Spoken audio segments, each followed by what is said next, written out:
Second Time Around. By David Hirst. Chapter 3. I awoke. It was daylight.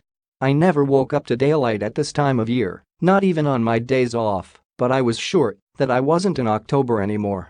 I opened my eyes with an absolute genuine feeling of not knowing what to expect. I was in my own bed from when I was a kid. It was the first time in years that I had no idea how I got into bed without consuming any alcohol the night before. The room, however, was not the room I slept in usually. It was my brother's room. I had almost forgotten that it was once mine as I had lost it to him so long ago. Even now, with Mark having moved out, I still wasn't allowed it back just in case he ever decided to return. I vaguely remember the circumstances in which I was evicted. At first, Mark would want to play in my room, and I would refuse, but my parents would make me let him. This I admit was fair, but it's what happened since then that wasn't. Mark was soon to take over as the alpha male in the room. He would play with the toys that he wanted to play with, which was usually whatever I was playing with. This would escalate into taking girls from me when I was older. It wasn't long before he was pushing me out of the room and hitting me whenever I tried to re-enter. Then when I protested to my parents, Mark would throw a temper. It seemed that my parents had decided to take the easy approach and give me the box room, while Mark had the biggest bedroom in the house. Although my parents hadn't forced me out of my bedroom, they had certainly conned me out of it. I remember them patronizing me, using the excuse that my new bedroom would be at the front of the house, so I could see all the traffic. I can't remember the other reasons they gave me, but I'm sure they were equally as pathetic. I could smell bacon cooking, so I went downstairs. I entered the kitchen just in time to see my mum putting out breakfast, bacon sandwiches fried in lard.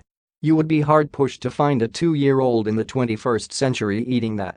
I could just imagine Vicky's face if I'd cooked that breakfast for Adam. Still, it looked delicious. And with a when-in-Rome attitude, I devoured the lot. God bless the 1970s.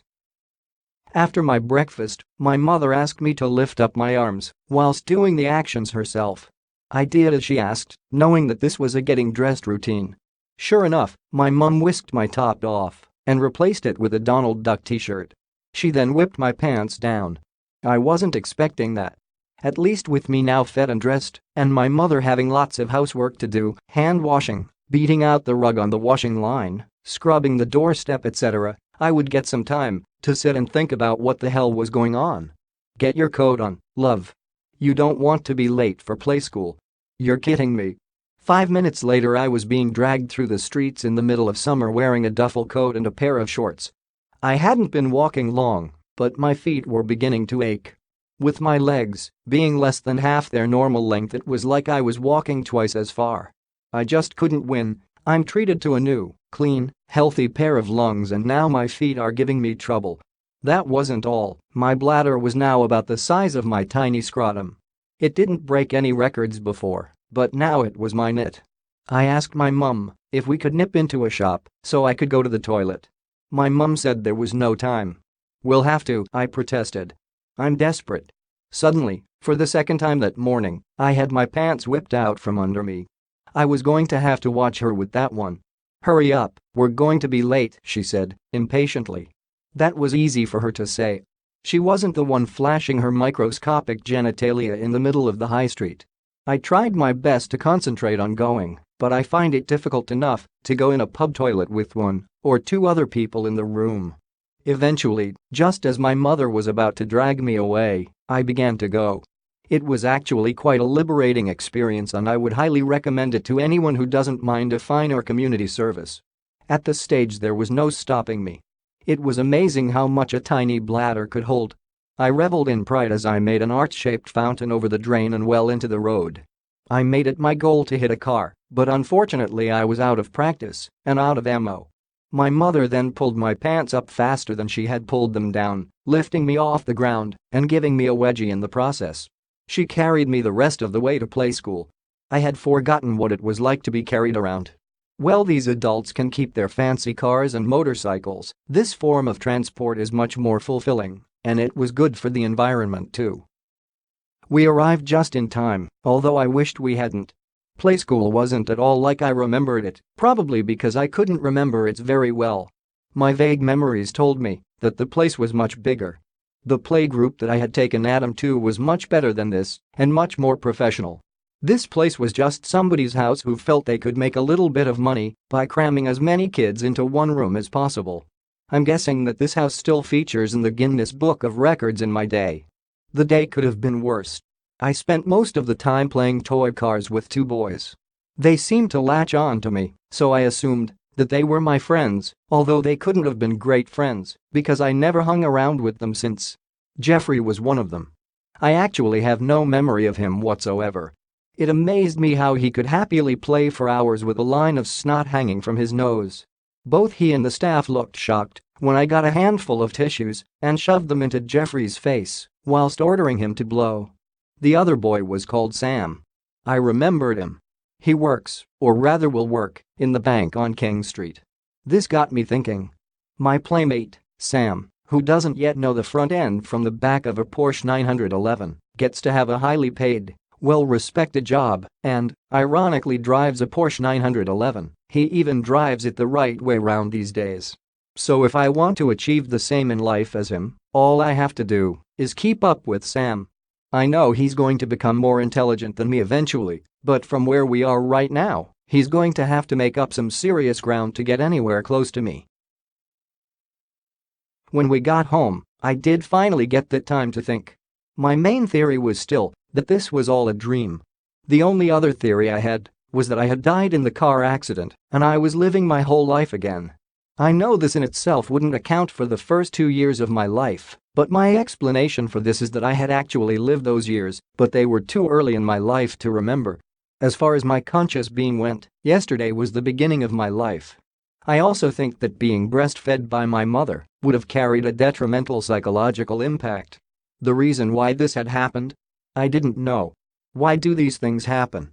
Despite my hectic schedule of play school and trying to pass myself off as a 2-year-old, to which I was finding worryingly easy, I had managed to find time to ponder this conundrum too. My main theory on this is that life is all on a loop, and when it finishes it goes back to the beginning and repeats itself, but we have no memory of it. I'm guessing that there was some kind of glitch which enabled me to hold onto my memories. The only other theory I have so far on this is that I made such a mess of my life the first time round that I have been given a second chance. Why was such a gift given to me? Well, maybe it wasn't a gift. I've heard people talking before about life being a test.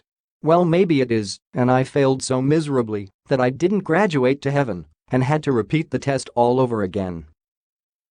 My concentration was broken when I heard somebody at the door, or more to the point, somebody coming through the door.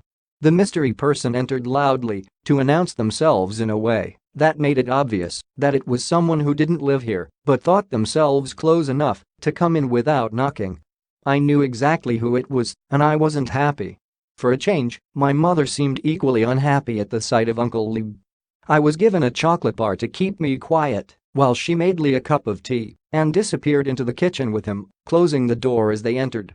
Even at this early stage it was clear that Lee didn't like me very much. Most uncles would say something to their only nephew if they came into their house uninvited, but Lee just walked past me like I wasn't there. It was like he didn't acknowledge me as a person. Lee looked so young. He was more or less a kid himself. He was skinny, but muscular, which was pretty much the way he will stay, and the tattoos on his forearms looked brand new. I thought about being awkward and not giving them the opportunity to speak or get their stories straight, or whatever they were trying to do, but I thought it would be wiser to listen to what they had to say. They spoke very quietly, and there was a little subterfuge for my benefit, but nothing I couldn't figure out for myself. I have thought for a long time that Lee was Mark's father. These suspicions have become more substantial over the years, but I have never actually known it for a fact. I don't even think Mark had ever known either, but I'm sure his suspicions are the same as mine, despite the fact that we would never talk about such things. The conversation that was taking place in the kitchen more or less confirmed Mark's parentage. I didn't know how their fling came about. I only wish I had an earlier memory so that I could have been there to prevent it. They talked about having a termination. If only that had happened, my life would have been a whole lot easier, and I would have been preparing for Christmas with Vicky and Adam, and not being a 39-year-old man trapped inside the body of a 2-year-old kid. Lee didn't stay long. Less than half an hour after he left, my father arrived back home from work, much earlier than usual judging by the expression on my mother's face. I felt like telling my dad about what was going on. Obviously I couldn't come out and say that his wife had been having an affair with his brother, and as a result of this, she is expecting his child.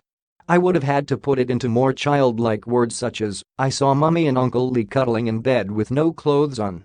They said they were playing a game where they had to find their clothes and they were looking under the covers and accidentally bumped into each other." By doing this though, it would only cause more problems. If I was to tell my dad, then he might leave her. No doubt I would be in my mother's custody with Uncle Lee free to come around whenever he pleased, and with Mark's imminent arrival I would be worse off than what I was the first time round. My day was lifted when my gran and granddad came to visit. They must have been shocked when I ran over and hugged them as they entered. Usually I would be forcefully encouraged to do this. Then it would be a case of waiting for whatever money they had brought me before I sneaked off to my bedroom. The next day I was pleased to find that I wasn't at play school, although this didn't buy me a line. Not that it would matter anyway as I was wide awake at 6 o'clock. Instead of play school we went shopping. I especially enjoyed going around the supermarket in the shopping trolley. It wasn't as comfortable as I remembered, but it had been a while. I haven't ridden in a shopping trolley sober for many years. The problem with shopping in the 70s was that, although there was a supermarket, it wasn't the same as we have today, and many items that were needed for a weekly shop required us to go to lots of different high street shops, which meant a lot of messing about. When we were done shopping, I was determined to pursue the first phase of my plan. I asked my mum if we could visit the library. Getting my mother to take me to the library was the easy part. The difficult part was persuading her to let me take out some educational books that were way beyond my apparent years. In the end we settled on me getting out some of the books I wanted and a Thomas the Tank Engine book for my mother. The way back home was the worst part of the trip. I began to feel travel sick. It was only a couple of miles journey, but I've always had a problem traveling on buses. To make matters worse, there were several people smoking. I actually used to be fine when I used to sneak a cigarette on the buses myself, but then that tends to be the case as you never seem to get carsick when you're the one driving. That evening I played football in the living room with my dad while my mum made some sandwiches and baked some jam tarts. Then we played a couple of board games and charades. I slipped up a bit by doing Back to the Future. Then it was off to bed, where my mother read the Thomas the Tank Engine book that we got today until I drifted off to sleep. That day, on the surface, didn't seem to hold any great significance, but it was one of the best days of my life, including the last time round. To be honest, I couldn't single out a day that I could call the best day of my life. Until 2 days ago I had always thought that the best day of my life was still to come. Even narrowing my best days down to a few would be quite difficult. There were the obvious choices such as the red letter days in my life, although I didn't even get many of those. I missed out on the wedding day and graduating from university and many more events that I could probably mention. I did, however, have the birth of my son, but was this the greatest day of my life? To be brutally honest, it wasn't. This didn't mean I don't love my son. I love him more than anything, but the day before I had been up since 6 o'clock, worked a long hard day, and was just about to go to bed when Vicky went into labor.